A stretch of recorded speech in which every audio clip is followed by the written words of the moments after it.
오늘 은혜 받으실 하나님의 말씀은 신약성경 마태복음 17장 말씀입니다. 마태복음 17장 14절로 20절에 있는 말씀입니다. 마태복음 17장 14절로 20절에 있는 말씀. 저희가 무리에게 이르매 한 사람이 예수께 와서 꿇어 엎드려 가로되 주여 내 아들을 불쌍히 여기소서. 저가 간질로 심히 고생하여 자주 불에도 넘어지며 물에도 넘어지는지라. 내가 주의 제자들에게 데리고 왔으나 능히 고치지 못하더이다. 예수께서 대답하여 가라사대 믿음이 없고 패역한 세대여, 내가 얼마나 너희와 함께 있으며 얼마나 너희를 참으려. 그를 이리로 데려오라 하시다. 예수께서 꾸짖으시니 귀신이 나가고 아이가 그때부터 나으니라. 이때에 제자들이 조용히 예수께 나와 가로되 우리는 어찌하여 쫓아내지 못하였나이까. 가라사대 너희 믿음이 적으려거니라. 진실로 너희에게 이르노니 너희가 만일 믿음이 저자 한 제자씩만큼만 있으면 이사를 명하여 여기서 저기로 옮기라 하여도 옮겨질 것이요 너희가 못할 것이 없으리라. 아멘. 기도하시겠습니다. 전기하신 아버지 감사합니다. 오늘도 부족한 영혼 세우셔서 하나님 말씀을 대응케 하여 주시니 하나님 감사합니다. 종의 입술에 기름부심이 넘치게 하시고 성령께서 도구 삼아 주셔서 성령께서 전하시고자 하는 말씀만 전할 수 있도록 제 입술을 주관하여 주시고 기름부심이 넘치게 되기도 주시옵소서. 예수 이름으로 감사하며 기도합나이다. 아멘. 할렐루야.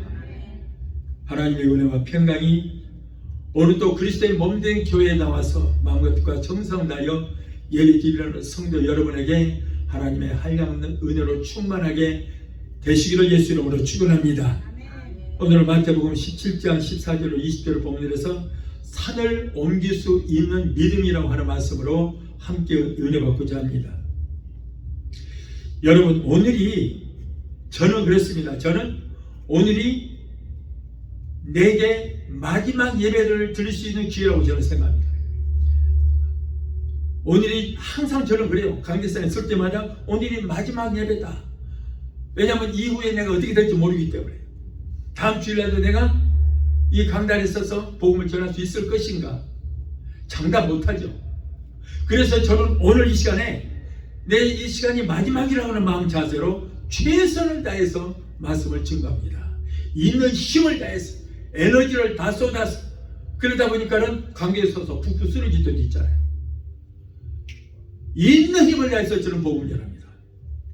여러분도 마찬가지예요. 여러분들도 오늘 예배가 마지막 예배가 될 수 있습니다. 저만 그러는 게 아니에요. 누구나 마찬가지예요. 이 시간 이후에 언제 주님 오실지 몰라요. 오늘 저녁이라도 오실지 내일이라도 오실지. 그렇다면 이 땅에서 드리는 예배는 오늘 마지막이 될 수 있다는 거예요. 또 내 개인의 종말도 언제일지 모릅니다. 그렇기 때문에 우리가 예배 드릴 때마다 우리는 오늘 이 시간이 마지막 나의 예배라, 그런 마음으로 예배를 임해야 되는 거예요. 오늘 대충 드리지, 다음 주에 열심히 다 드리지, 아니요, 내일이 내게 오지 않을 수 있다는 거예요.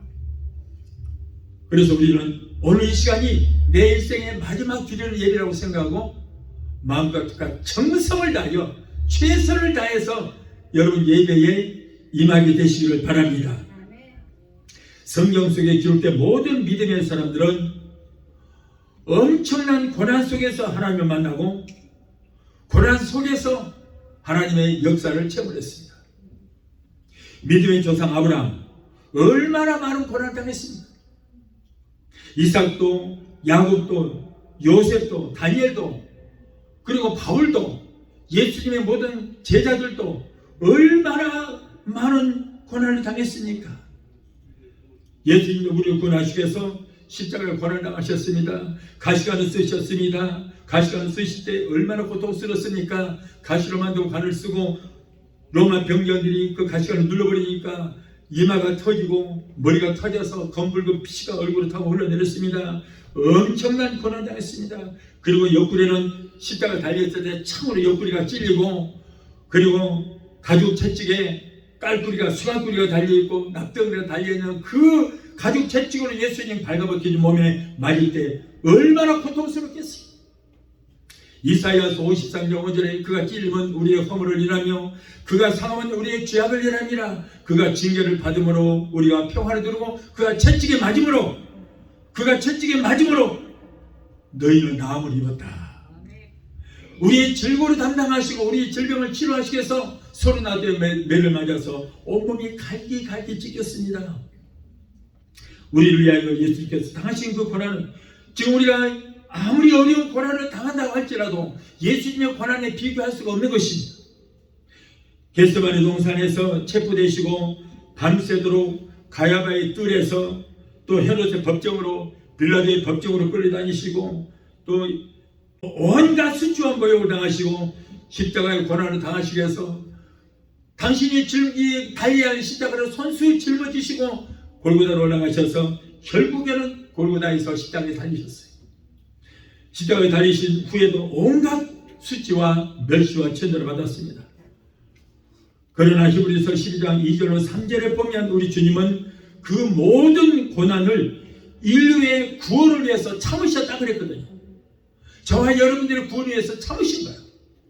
그래서 우리는 이 시간에 예수님께서 이 십자가의 고난을 앞두고 겪으신 일들을 하나하나 생각해 보면서 오늘도 주님의 가신 길을 따르는 믿음의 성도들이 되게 되시기를 예수 이름으로 축원합니다. 오늘 본문의 말씀은 예수님께서 12 제자 중에 베드로와 야고보와 요한 이 세 제자만을 데리고 저 변화산으로 올라가셔서 그 신기한 모습을 보고 있을 때 산 아래에서는 나머지 9명의 제자들만 올라가신 예수님을 기다리고 있었습니다. 9명의 제자들은 3명의 제자들만 대동하시는 그 모습에 불평도 나오고 불만을 터뜨리는 그런 제자도 있었습니다. 성경에는 예수님의 12명의 제자 중에 3명의 제자들만 데리고 간 곳이 몇 번 있었는데, 첫 번째는 오늘 본문에 나오는 이곳에 이제 3명의 제자들만 데리고 변화산을 올라가신 사건이 있었고, 그리고 회당장 야이로의 딸이 죽었을 때에 그때 그 딸을 살리기 위해서 베드로와 야고보와 요한만을 데리고 가신 경우가 있어요. 예수님께서 3년 반 동안의 모든 사역을 마치시고 이제 저 마지막 기도를 하실 때에도 예수님께서는 겟세마네 동산에 베드로와 야고보와 요한만을 데리고 가셔서 기도를 하셨습니다. 자, 그렇다면 우리들은 이런 내용에서 무엇을 알 수 있습니까? 예수님의 제자들 12명의 제자들을 분석해서 보면은 대충 4그룹으로 분별할 수 있습니다. 첫째는 예수님과 함께 어디든지 동행하는 그런 제자가 있었고, 둘째로는 처음에는 별로 자존감이 없었습니다. 그런데 예수님께서 죽으시고 부활하시고 천국으로 올라가신 후에 그때 이제 복음서를 기록하고 크게 활약하는 그런 제자들도 있었죠.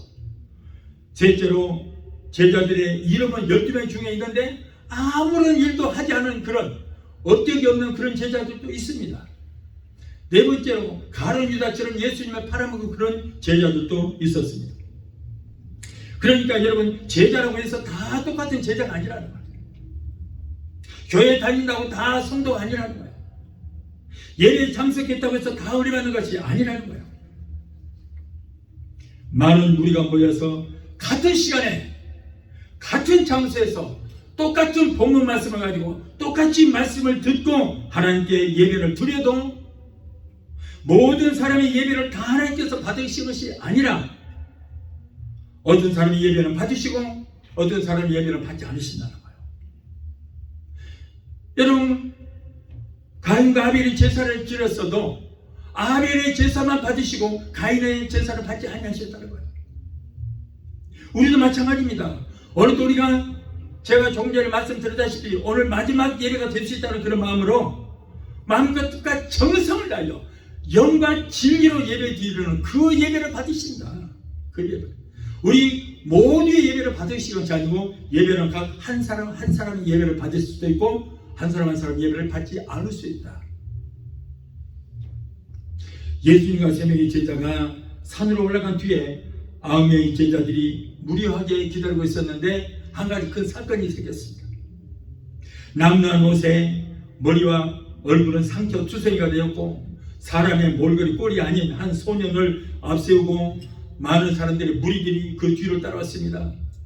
9명의 제자들이 있는 그곳으로 지금 옵니다. 그 소년을 앞세우고 뒤에 무리들 따라옵니다.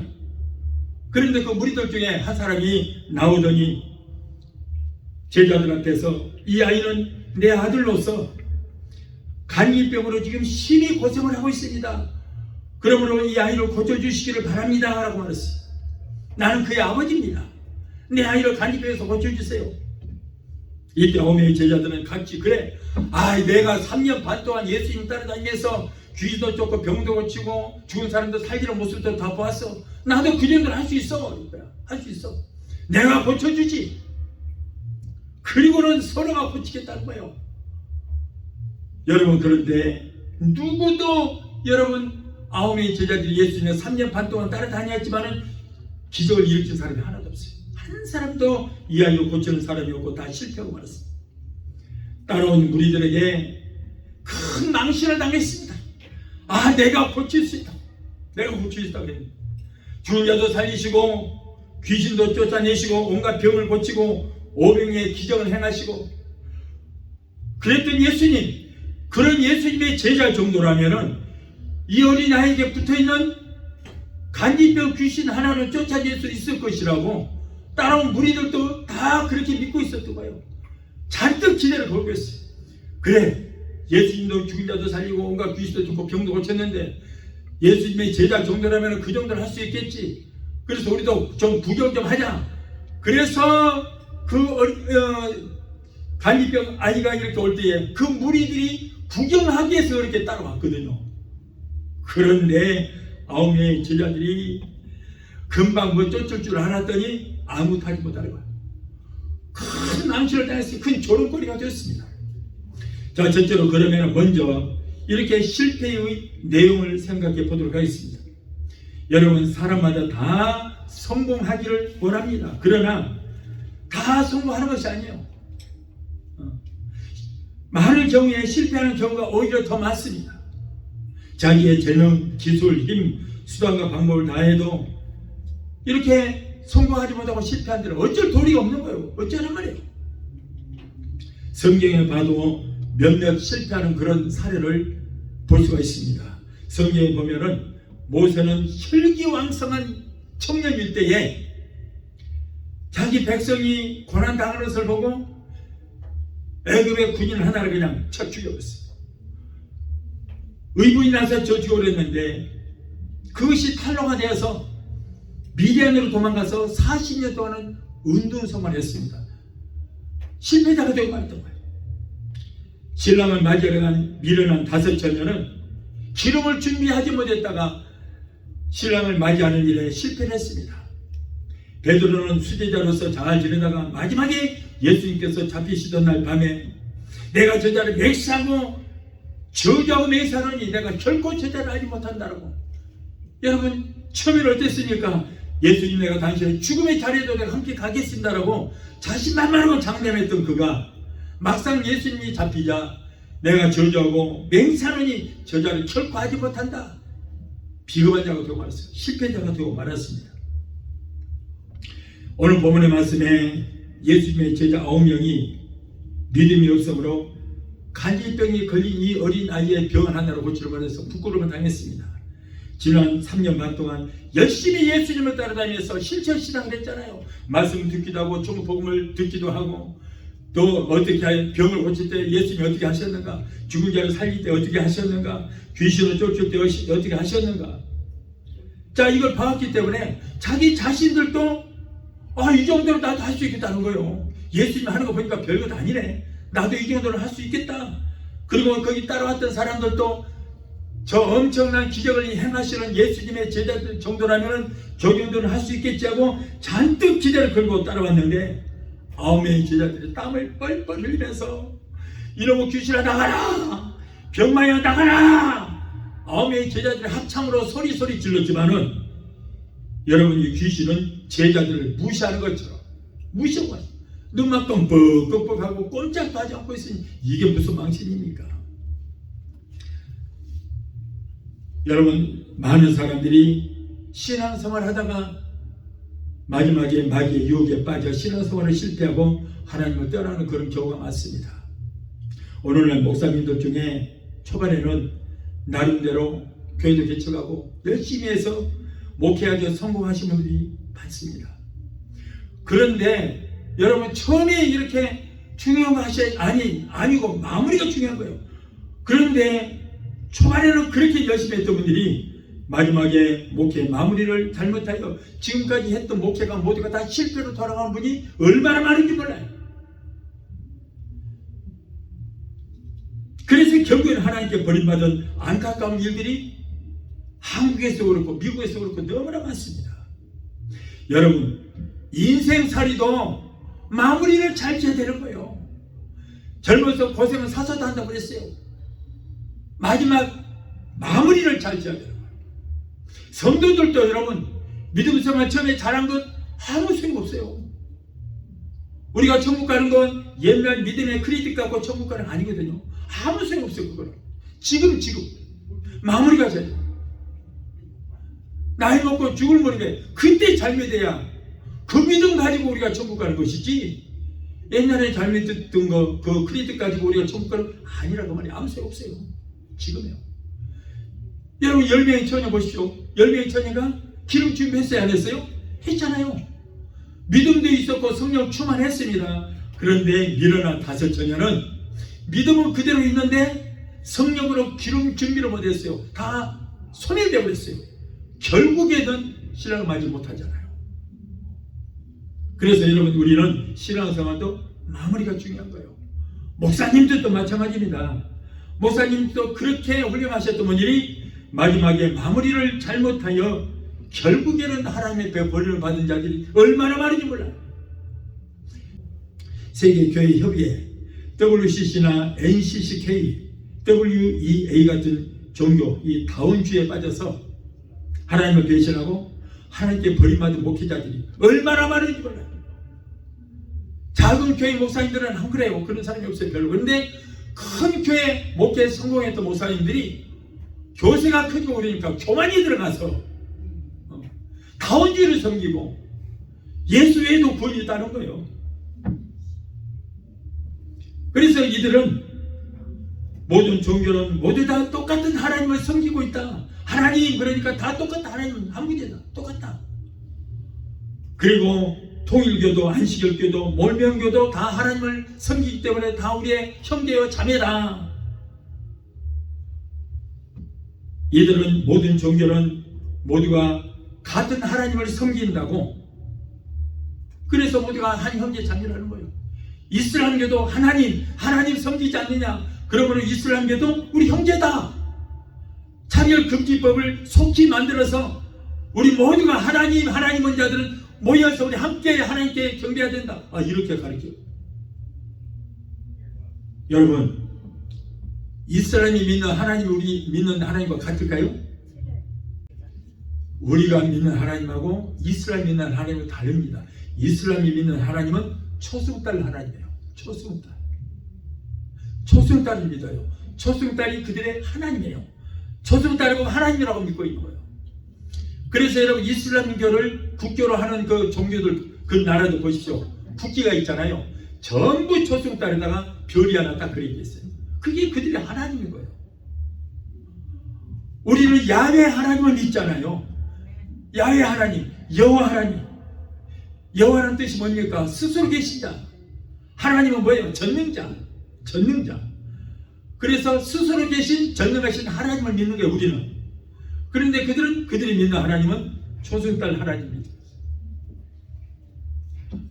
한국에는 아버지 하나님을 믿는 종교도 있더라고요. 그런데 그 남편이 죽으면서 자기 아내에게 여보, 나는 이제 가니까 당신이 어머니 하나님이 되시오. 내가 하나님 자리를 물려줄 테니까. 그리고 장아묵이라고 하는 그 여자가 자기가 어머니 하나님이라고 그러는데 기가 막힌 거예요. 그런데 신도가 얼마나 많고 연예인들이 얼마나 많은지 몰라요. 그래서 쇼들 하고 맨날 그러거든요. 그들이 하나님이라는 거예요. 이들이 말하기를 예수를 믿으냐 구원을 받는 것이 아니다. 아마 그런 말 들어보신 분들 계실 거예요. 불교도 카톨릭도 이슬람도 무슬림도 모두가 선하고 착한 일만 많이 하면 누구나 할 것 없이 천국에 다 간다. 지금 돌아가시고 안 계시지만 함께 유명한 많은 분들이 존경했던 어떤 분이 한 분 있어요. 그분이 어제 영상을 내가 보고 깜짝 놀랐어요. 돌이라고 하는 이상한 미추광이 중 하나 있잖아요. 중대가리 머리 빡빡고 그분하고 이렇게 대화를 했는데 보니까 구원에 대해서 어떻게 생각하십니까? 예수를 믿어야 구원받는 데 어떻게 생각하십니까? 그건 잘못된 거지요. 그러더라고요. 모든 종교든 예수를 믿든 안 믿든 불교인도 모두가 다 선하고 착하기만 살면은 다 구원받아서 천국에 갑니다. 행위 구원을 말하고 있더라고. 행위 구원. 그렇다면은 예수님이 오실 필요 없잖아요. 하나님이 예수를 버릴 필요 없잖아. 예수가 이 땅에 와서 우리 인류를 위해서 죽을 필요 없잖아. 선하고 착하기만 살면은 되는데, 그렇다면은 선하고 착한 기준이 어디까지냐 그 말이에요. 어디까지가 선하고 착한 거예요. 어디까지가 하나님이 인정하는 선하고 착한 기준이 어디요? 옛날에 수도원에는 왜 산속으로 들어갔어요? 선하고 착하고 죄 짓지 않으려고 수도원에 들어갔는데, 근데 잘못 알고 있는 거였어요. 여러분, 행동으로 짓는 죄만 죄라고 얘기하지 않아요. 하나님은 너희가 음욕만 품었어도 이미 뭐라고요? 간음을 했다는 거야. 너희 형제를 미워만 해도 뭐라고요? 살인을 했다. 살인죄 지은 거예요. 그러니까 마음으로 생각으로 짓는 죄가 더 크다는 것을 모르고 행동으로 짓는 죄만 죄라고 잘못 알고 수도원으로 들어갔는데, 그들은 다 엄청난 죄를 짓고 있는 거예요. 여러분 예수님께서 오신 목적이 우리를 위해서 오셨고, 우리를 인류의 모든 죄를 담당하시고, 죄에 싸서 사망이라 그 죄 때문에 내가 죽어야 되는데 예수님께서 내 죄를 짊어지시고 대신 죽기 위해서 오셨다는 그 말이에요. 그래서 그분을 믿어야 우리는 구원을 받을 줄 믿습니다. 구원 받을 길은 오직 한 길, 딱 한 길이에요. 한 길. 두 길도 없어요. 한 길이에요. 요한복음 14장 6절에 예수님께서 뭐라고 합니까? 내가 곧 천국 가는 길이요 진리요 생명이니 나로 말미암지 않고서는 아버지께로 갈 자가 절대 없다. 나를 믿어야 저 하나님 계시는 천국에 갈 수 있다는 거예요. 그래서 거기 가면 하나님 만날 수 있다. 요한복음 3장 18절에 저를 믿는 자는 심판을 받지 아니하는 것이요 믿지 않은 자는 하나님의 독생자 이름을 믿지 아니하므로 벌써 이미 심판을 받았다. 에베소서 2장 8절에 너희가 그 은혜를 인하여 믿음으로 말미암아 저와 여러분 구원을 얻었나니. 예수를 믿음으로. 어떤 예수를 믿어요? 어떤 예수 믿어야 돼요? 나 위해서 죽으시고 나 위해서 부활하시고 나 위해서 저 천국에서 중보기도 하고 계신 그 예수를 믿음으로 나는 구원을 이미 얻었습니다. 간단한 거예요. 돈 많이 낸다고 구원받은 것도 아니고 선하고 착한 행위한다고 그렇다면 구원받을 사람 하나도 없어요. 선하고 착한 사람이 어디 있습니까? 다 아담의 죄, 그 원죄를 가지고 태어났는데 어디가 착하고 선한 사람이 어디 있어요? 구원받을 사람 다 하나도 없습니다. 그런데 얼마나 우리는 감사하냐. 우리를 위해서 내가 죽는 것도 아니고 내가 권한당하는 것이 아니고 나에서 권한당하시고 죽으시고 버리시 예수 믿기만 하면은 구원을 받고 천국에 갈 수 있다니, 이보다 더 큰 축복이 있어요. 그런데 왜 감사하지 않냐고, 왜 무슨 원망과 불평들 하냐고요. 왜 그래요? 여러분, 우리는 절대 그런 말하는 못된 말하는 저들과 가까이서는 절대 안 돼요. 큰일 나요. 이런 단체에 속한 목회자들의 말을 듣고 따르면 결국 실패자가 되고 마는 것입니다. 그래서 아까 WCC라든가 NCCK 그리고 WEA 이런데 종교 다원들에 속한 그런 교회 절대 가지 마세요. 큰일 납니다. 아니 그래도 나 지옥 가고 싶어요. 그런 분들은 가도 괜찮아. 마음대로 가. 마음대로. 자, 둘째로 왜 실패했는지 그 실패의 원인을 생각해 보도록 하겠습니다. 자, 이들은 왜 그랬습니까? 원망과 불평했기 때문에 실패했다. 아홉 제자들은 어찌하여 나만 빼놓고 베드로와 야고보와 요한만을 데려갑니까? 불공평하지 않습니까? 원망과 불평했어요. 그리고 그 세 제자들을 시기하고 질투하고 그냥 얄미워 죽겠는가요? 세 사람들만 다 선택받아서 예수님 따라다니는 이 기분 나쁜 거야. 아홉 제자들은 왜 예수님께서 이렇게 하신 일을 이해하지를 못했습니다. 예수님께서 전부 데리고 갈 일이 있으면 다 데리고 가죠. 다 데리고 다녔어요. 그런데 특별한 일에만 예수님은, 특별히 기도가 필요한 데에만 예수님은 꼭 세 제자만 선출한 거예요. 왜냐하면 이들을 모두가 다 믿음이 좋은 것이 아니기 때문에. 여러분, 믿음 약한 사람과 함께 하나님 일을 하다 보면은 실패하는 경우가 많아요. 그러나 믿음이 있고 정말 기도 열심히 하는 사람하고 함께 하게 되면은 기적이 일어납니다. 아무리 예수님이라고 할지라도 이 큰 일을 행할 때 보세요. 죽은 사람 살리러 갈 때에, 겟세마네 동산에 올라가실 때에, 이럴 때는 꼭 기도가 필요하니까, 그러니까 베드로, 야고보와 요한을 꼭 데리고 와요. 그런데 이 베드로, 이 사람은 나를 위해서 기도 좀 해달라고 그러고 데리고 왔더니 겟세마네 동산에서 그냥 잠만 자고 있어요. 한 제자는 아예 잠잠을 준비를 해갖고 혼유물까지 둘러쓰고 갔어요. 기도하러 가려니까는 혼유물. 그래서 로마 병기에 잡으려니까 혼유물 둘러쓰고 막 도망가는 거예요. 도망가. 누구였어요? 야고보가 그랬어요. 야고보가. 이렇게 철딱서니요. 그러다 보니까 실패자가 되고 만 거예요. 또한 교만이 앞섰기 때문에 실패했다. 9명의 제자들은 불만으로 한참 열을 올리고 있을 즈음에 병자를 데리고 온 아버지로부터 내 아들을 좀 고쳐달라고 요청을 받았습니다. 제가 그 9명의 제자들은 앞다서 내가 할게요. 걱정하지 마세요. 내가 고칠 수 있어요. 내가 이러해도 예수님 3년 반 동안 따라다니면서 하는 거 다 봤습니다. 실제 신앙을 했습니다. 그렇기 때문에 내가 어떻게 하는지 두고 보세요. 그러나 결과는 어떻게 됐어요? 모두가 다 실패해 버렸어요. 시편 101편 5절에 눈이 높고 마음이 교만한 자를 내가 용납지 아니하겠다. 야고보서 4장 6절에 하나님이 교만한 자를 물리치시고 겸손한 자에게 은혜를 주신다. 교만해가지고 자기가 할 것처럼 그러다가 다 그 교만 때문에 실패하고 말았어요. 겸손해야 돼. 교만이 앞선 저들은 아무리 예수의 제자라고 자부해도 결국에는 실패하고 말았습니다. 여러분, 인간이 무슨 능력이 있습니까? 인간이 무슨 능력으로 귀신을 쫓고 무슨 능력으로 병을 고칠 수가 있겠습니까? 예수님도 그랬잖아요. 내가 성령의 능력을 힘입고 귀신도 쫓고 병을 고쳤다고 했어요. 예수님조차도. 그러므로 우리도 여러분, 이런 기적을 일으키려면 성령 받고 성령의 은사 받고 능력을 받으면 우리도 할 수 있을 줄로 믿습니다. 성령의 도심이 필요해요. 예수님조차도 내가 병을 고치고 귀신을 쫓는 것은 성령의 능력을 힘입어서 한다고 했는데, 하나님의 아들도 그랬는데, 우리가 무슨 능력이 있어서 뭘 가지고 내가 하겠다고 교만 떨다가 큰일 납니다. 마귀의 도구 될 수밖에 없는 거예요. 여러분, 왜 또 한 가지 배우는데 믿음이 없었기 때문에 실패하고 말았어요. 주님은 17절 말씀에 믿음이 없고 폐역한 세대여 내가 얼마나 너희와 함께 있으며 얼마나 너희에게 참으리요. 여러분, 기적은 믿음으로만이 일어난 줄로 믿습니다. 히브리서 13장에는 믿음의 선교들이 기록되어 있습니다.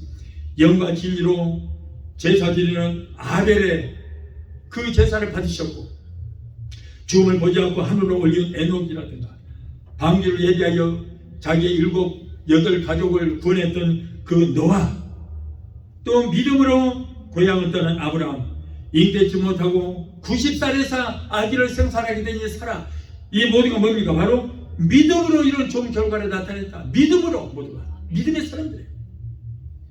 마가복음 9장 23절에 할 수 있거든 이 무슨 말이냐? 믿는 자에게 능치 못할 일이 없느니라. 또한 기도하지 않았기 때문에 실패했습니다.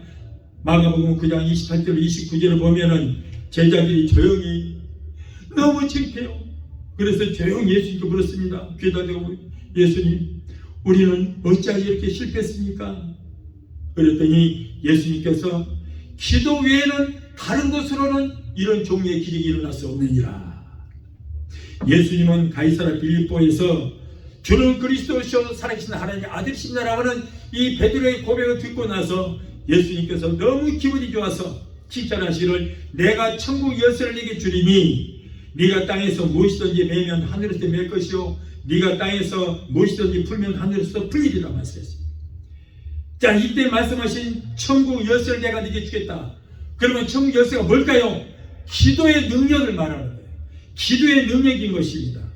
그래서 기도가 천국문을 열게 하고 닫게 할 수도 있다는 거예요.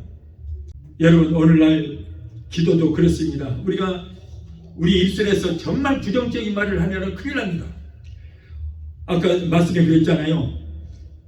하늘에서 이 땅에서 매이면 하늘에서 매일 것이요 이 땅에서 풀면 하늘에서 풀 것이다. 이 말씀은 뭐냐면 이 땅에서 우리가 어떤 입술의 고백을 하느냐에 따라서 매일 수도 있고 풀릴 수도 있다. 어떤 사람은 그래요. 팔자는 왜 그런지 몰라. 맨날 입만 벌리면 아이고 죽겠네, 안 되네, 나는 실패자네, 아이고 내 신사가 어쩌다 이만 나는 결국 아무것도 될 것이 없어, 나는 망했어. 자, 이거는 뭐냐면 이것이 뭐냐면 바로 이 땅에서 매이는 것이에요. 매이는 것. 입술을 매이고. 그러면 여러분, 우리 예수 믿는 사람들은 성경 뭐라고 써요? 너희가 말하는 대로 내가 뭐라고 이루리라 그랬잖아요. 너희가 말하는 대로 내가 이루리라. 예수 믿는 사람들은 말하는 것이 기도가 되는 거예요. 그래서 이런 부정적인 말을 아이고 죽겠어, 아이고 죽겠어, 사장도 안돼, 아이고 나는 망했어, 아이고 내 신사가 위험해. 자, 이런 사람은 말로 매어버리는 거예요. 그러니까 내가 말하는 것이 하나님께 상달이 되고 그것이 응답이 되어서 그 응답이 내게 굴레로 씌워져서 하는 일마다 망하는 일만 되는 거예요. 하는 일마다 내가 입술로 고백하는 거 그대로 되는 거예요. 나는 망하겠어, 나는 이제 망했어. 얘 망해요. 아니면 나는 죽겠어. 죽을 일만 생겨요. 나는 실패자야. 예, 하는 것보다 실패요. 그것이 바로 매이는 거예요. 그러나 할 수 있거든요. 무슨 말이냐? 믿는 자에게 능치 못함이 없다. 나는 부족해도 내게 능력 주신 자 아래서 나는 무엇이든 할 수 있다. 할렐루야. 할 수 있다. 해보자. 이렇게 입술로 고백한 사람들. 세상은 온통 불황이지만은 그러나 하나님께서 내 축복해 주셔서 잘 되고 있어. 긍정적으로 말하는 이것이 바로 이 땅에서부터 푸는 거예요. 그러면 내가 말하는 대로 이게 하늘로 올라가서 하나님께 상달이 돼서 응답이 돼서 내면 굴레로 씌워집니다. 이것이 바로 이 땅에서 풀리면은 하늘에서 풀리는 역사가 일어나서 내가 하는 일마다 잘 되는 역사가 일어납니다. 내가 고백한 대로 되는 거예요. 그래서 예수 믿는 사람들은 다들 조심해야 돼요. 예, 입술에 권세가 있기 때문에. 보세요, 어디 가면은 귀신들을 어떻게 쫓아요? 원자폭탄으로 귀신 못 이겨요. 어떻게 이겨요? 그런데 예수 이름으로 명하니 이 저자는 귀신을 물러갈지어다 명령하니까 귀신 살려! 그러고 도망가잖아요. 왜 그래요? 입술에 권세가 있다는 거예요. 우리에게 말하는 대로 너희가 말하는 대로 내가 이루리라. 정말 말 조심해야 됩니다. 우리는 말 조심해야 돼요. 그래서 우리는 절대 부정적인 말, 나를 죽이는 말을 하지 말아야 돼. 여기다 보고 저기다 펴. 아이고 머리. 아이고 어깨, 허리, 고개, 머리 다 아파. 아플 수도 있어요. 잠자다가 거기 이 베개만 조금 잘못 펴도 목도 아플 수 있고 머리도 아플 수 있어요. 아파. 그럼 어쩌라고? 병원에 가니까 약을 먹든가.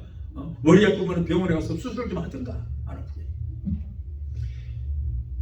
여러분, 그럴지라도 이사야서 53장 4절에 뭐라고 써요?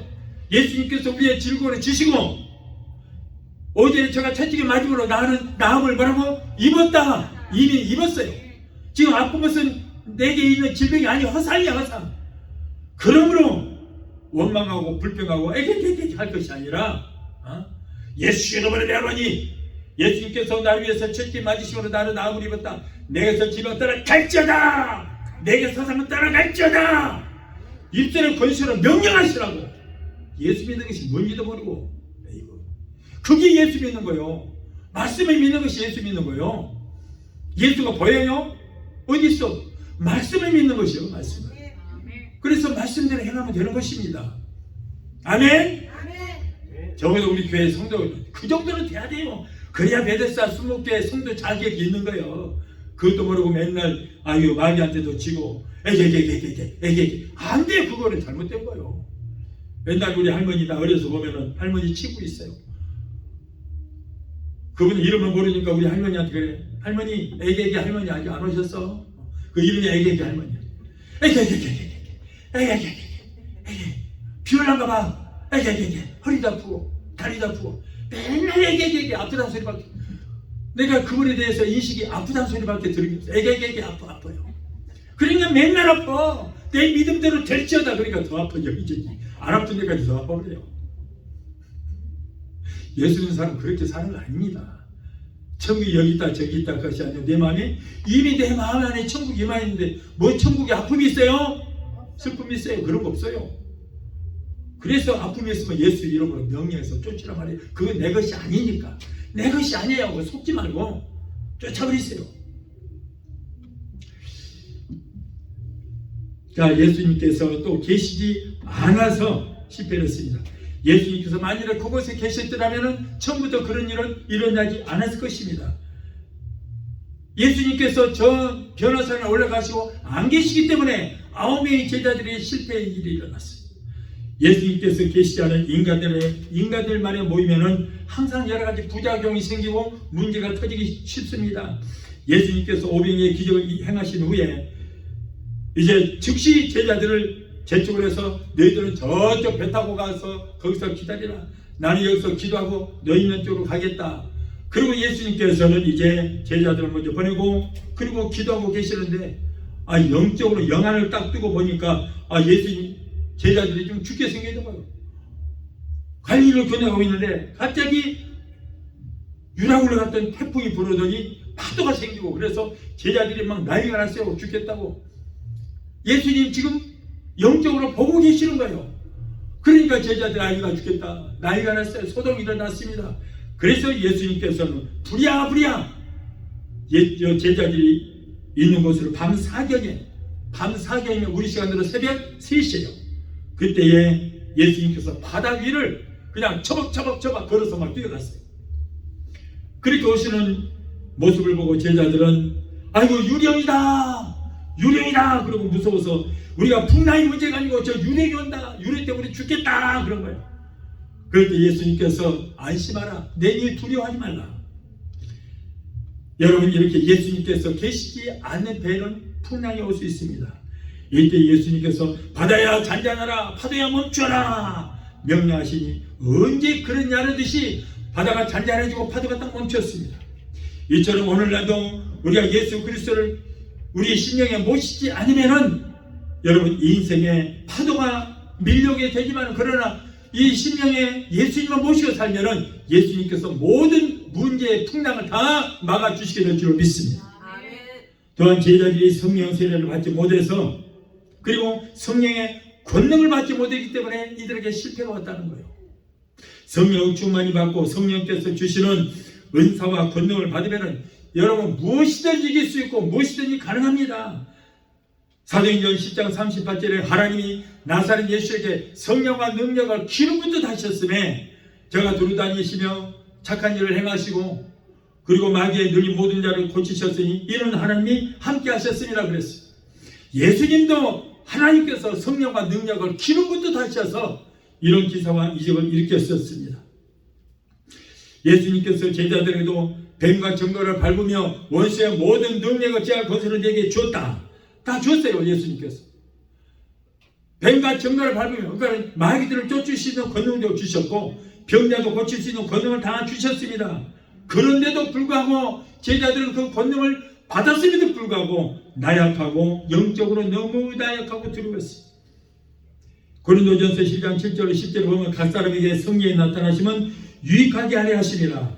어떤 사람에게 성령으로 말하면 지식의 말씀의 은사를, 어떤 사람에게는 믿음의 은사를, 어떤 사람에게는 병 고치는 은사를, 능력 행함의 은사를, 예언의 은사를, 방언의 은사를, 통역 은사를 주신다고 했어요. 죄의 종들은 성령을 충만히 받고 여러분 성령의 은사를 받아야 돼요. 죄의 종이 성령 없이 성령의 은사 없이 목회하는 것 이것이 가장 수치예요.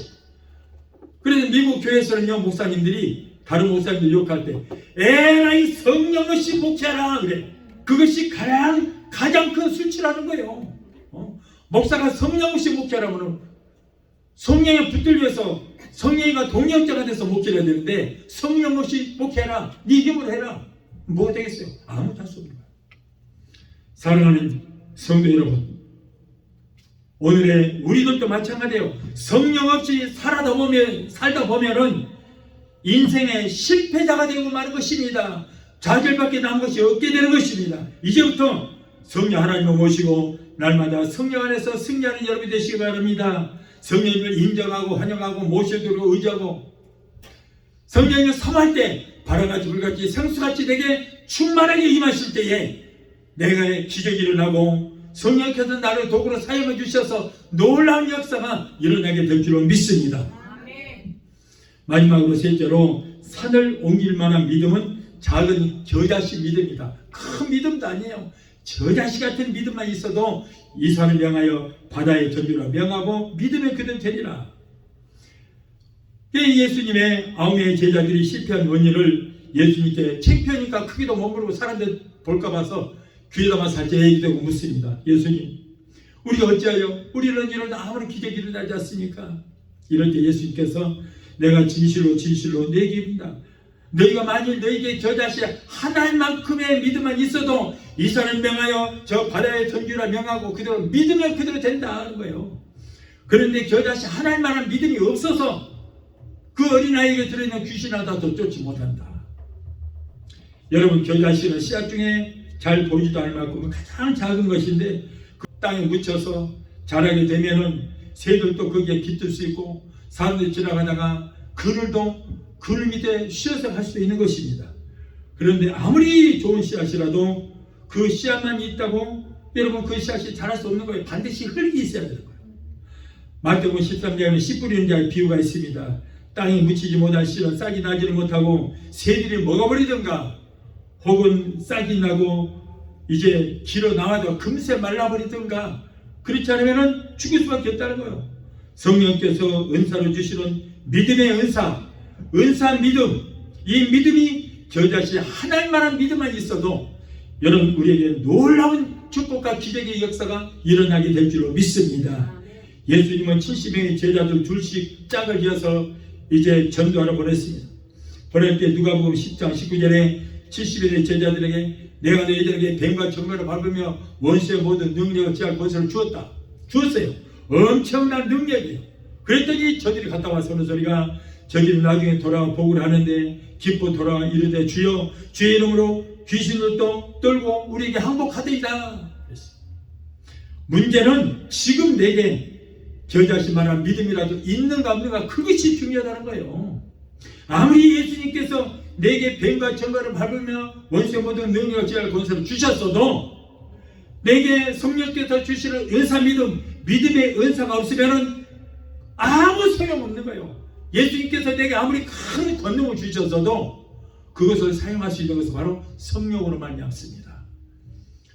그래서 예수님께서도 아까 그랬잖아요. 사도행전에 하나님께서 나사렛 예수에게 성령과 능력을 기름부터 하셨어요. 그런데 그 사용할 때는 성령의 권능을 던지면서 성령의 능력을 힘입어서 그 능력을 사용했다는 거예요. 우리도 마찬가지예요. 저와 여러분 이미 뱀과 정갈을 말고 권세를 주신 줄 믿습니다. 받으셨습니까? 어디다 받으셨어요? 입술에 받으셨어요.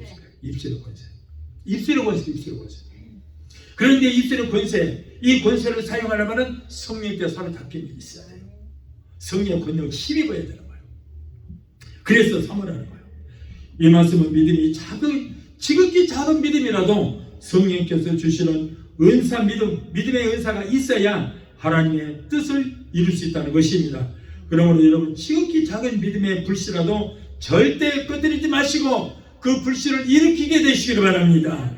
성령의 은사 믿음이 있어서 믿음으로 행할 때에 하나님의 능력이 임하고 기적의 역사가 일어나게 될 줄 믿습니다. 아무리 큰 믿음이라고 할지라도 그 믿음은 지극히 작은 겨자씨만한 믿음에서부터 시작되는 것입니다. 예수님은 항상 믿음을 보시고 병을 고쳐주셨습니다. 마가복음 5장 34절에 따라 내 믿음이 너를 구원하였다 평안히 갈지어다. 야고보서 2장 26절에 영혼 없는 몸이 죽은 것 같이 행함이 없는 믿음은 죽은 믿음이라. 하나님은 사람을 축복하는 것이 아니고 내 안에 있는 믿음에다가 축복하시는 거예요. 하나님은 내게 기적을 베푸시는 것이 아니라 내 안에 있는 믿음에다가 기적을 베푸시는 겁니다. 사랑하는 성도 여러분, 우리가 성경은 믿음에 관한 책이라고 합니다. 성경에는 믿음에 대하여 수없이 많이 기록하고 있습니다. 신약 성경에만 믿음이란 말이 찾아보니까 230번이 기록되어 있어요. 230번. 그리고 오늘 우리가 본문 말씀에 여기에도 보니까 14절로 20절의 말씀에 보니까 기적이란 말이 3번이나 기록되어 있습니다. 사도행전 16장 31절에 주 예수를 믿으라! 믿으라! 그리하면 너와 내 집이 구원을 얻을 것이다. 로마서 1장 17절에 오직 의인은 믿음으로 말미암아 살리라. 말틴 루터가 이 말씀으로 종교 개혁을 하는 거예요. 말틴 루터가 로마 바티칸에 갔습니다. 바티칸에 가면은 고난의 계단이 있습니다. 그 고난의 계단은 병 조각, 유리 조각을 깨뜨려서 계단에다 이렇게 깔아 놓았습니다. 그런데 거기에 양 무릎과 양 팔로 기어서 올라갈 때 고통을 당하고 피가 나고 상처가 나고 이런 고통을 당해야 구원을 받는다 이렇게 돼 있어요. 그런데 말틴 루터가 그렇게 내 발로 기어서 중간쯤 올라가는데 하나님의 음성을 듣게 됩니다. 이 하나님의 음성이 뭡니까? 루터야, 의인은 믿음으로 말미암아 살리라. 믿음으로 말미암아 살리라. 네가 이렇게 고난을 당한다고 해서 구원받는 것이 아니다. 로마서 1장 17절의 말씀처럼 오직 의인은 믿음으로 말미암아 살리라. 이 말씀 듣고 뛰어내려와서 종교개혁을 일으켰어요. 하나님은 믿음 있는 자를 사랑하시고 축복하십니다. 예수님께서도 이 세상에 계실 때 어떤 사람을 가장 기뻐하시고 칭찬하셨는가? 지식이 많은 사람도 아닙니다. 부자도 아닙니다. 잘난 사람, 윤리와 도덕이 훌륭한 사람 아닙니다. 바로 믿음 있는 자를 칭찬하셨어요.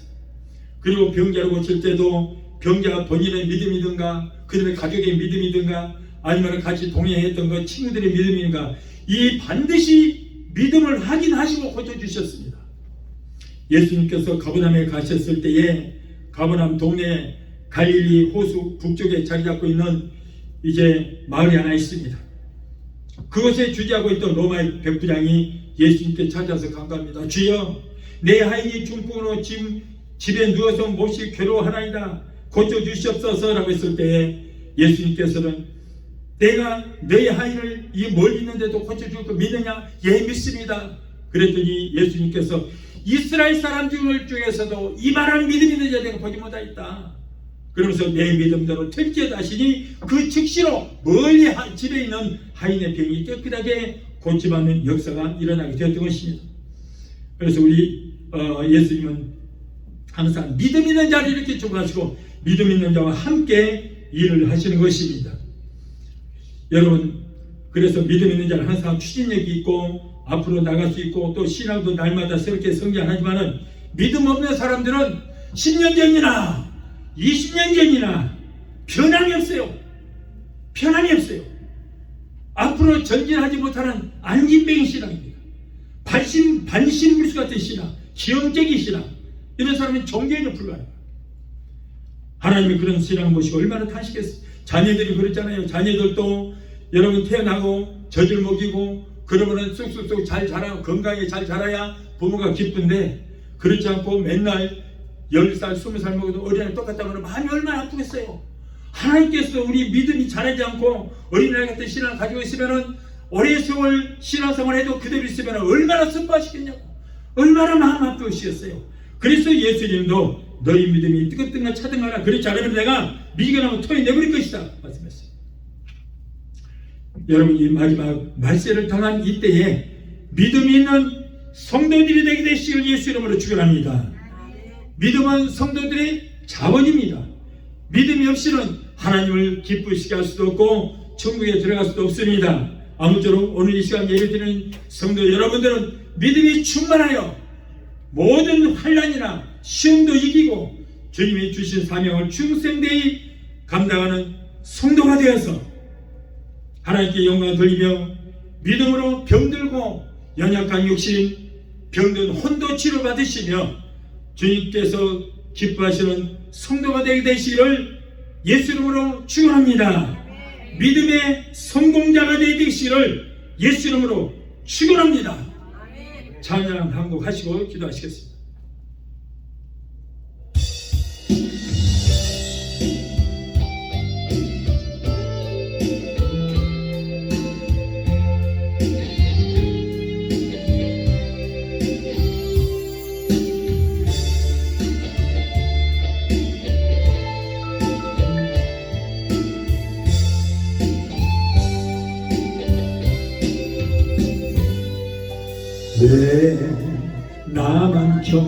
고난이 나고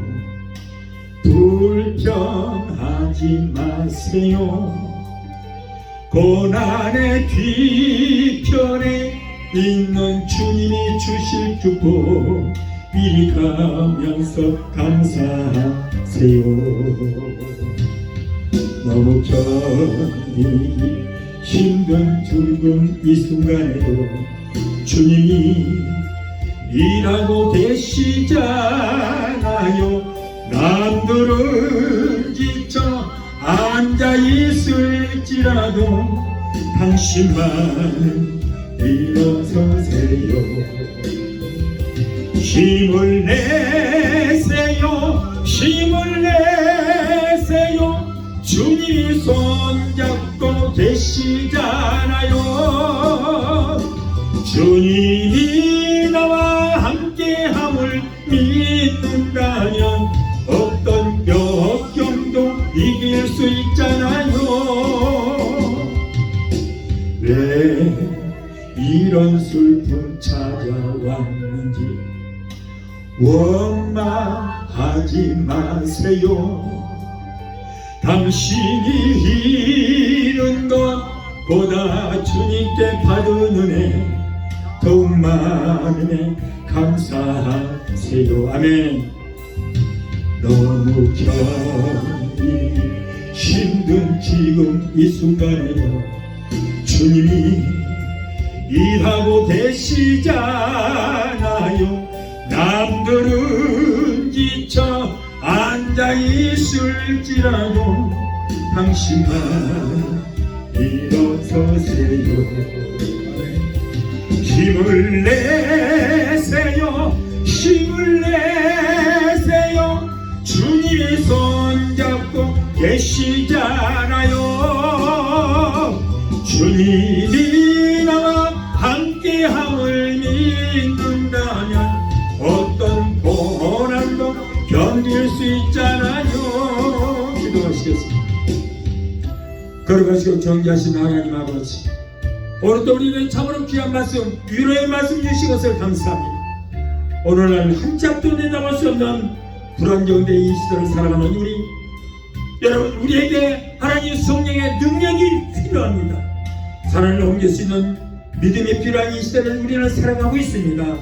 오늘 이 말씀을 듣는 사랑을 귀한 성도들이 성령께서 주시는 믿음의 은사 믿음을 소유하여 악한 시대에 날마다 기적 창출하고 하나님의 기적 속에 승리하는 삶을 살 수 있도록 주여 도와주시옵소서. 예수 이름으로 감사하고 축복하며 기도하옵나이다. 아멘.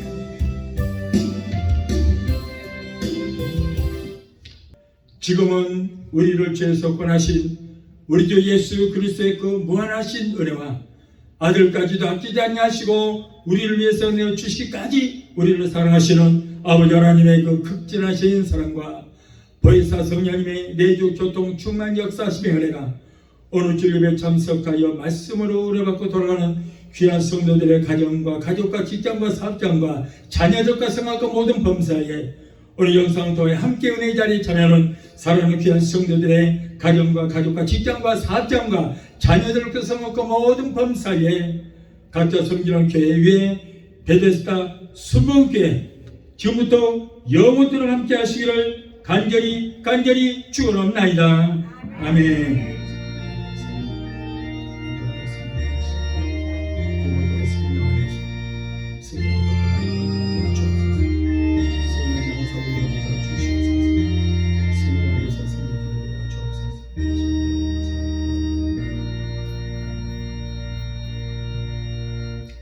할렐루야.